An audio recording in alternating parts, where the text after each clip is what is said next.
સવારે નાસ્તામાં સીધું ચા જોડે ભાખરી રોટલી ખાતા હોય, ખાખરો લેતા હોય, ટોસ્ટ બિસ્કિટ, ખારી બિસ્કિટ, ચવાણું મમરા, આ જ વસ્તુ સવારે અથવા સાંજે નાસ્તામાં લેતા હોય તો તમારો પહેલો જે બ્રેકફાસ્ટ છે એકદમ પ્રોટીનવાળો હોવો જોઈએ. પહેલી ક્યારેય ચા ના જવી જોઈએ તમારે, કારણ કે ગુડ બેક્ટેરિયા છે એ તમે ડેસ્ટ્રોય કરો છો. સુગરવાળી ચા, મિલ્કવાળી લો છો, બરાબર. ખાવામાં તમારે પ્રોટીનની માત્રા વધારવી પડે. દર 2-3 કલાકે પોર્શન સાઇઝ ઓછી રાખીને ખાવાનું, પણ એવું ખાવાનું કે એમાં કાર્બોહાઈડ્રેટ અને ફેટ ઓછું હોય, જેમ સાહેબે કીધું. તો આપણા કલ્ચરમાં કેવું છે, ઘઉંની રોટલી બપોરે બી ખાતા હોય, રાત્રે પણ. હું જ્યારે હિસ્ટ્રી લેતો હોઉં પેશન્ટ, ત્યારે રાત્રે પણ એ લોકો રોટલી ખાતા હોય. તો જમવાની પહેલાં કમ્પલસરી સલાડ લેવું જોઈએ.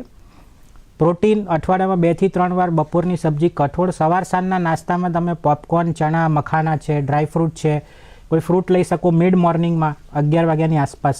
તો આ બધી વસ્તુ છે, ધ્યાન રાખવું. અને બહારનું બને ત્યાં સુધી એવોઇડ કરવું જોઈએ.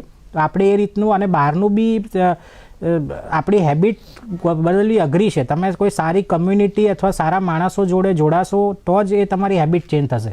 અને એને સાહેબે કીધું એમ લાઇફસ્ટાઇલ બદલવાની જરૂર છે. આ કોઈ ટેમ્પરરી 2-3 મહિના ફોલો કરીને તમે કંટ્રોલ કરી લેશો ડાયાબિટીસ, તો 6 મહિના પછી જ્યાં હતા ત્યાં જ આવી જશો. જ્યાં સુધી લાઇફસ્ટાઇલ બદલવા માટે તમારી હેબિટને માઇન્ડસેટ ચેન્જ કરવાની જરૂર છે.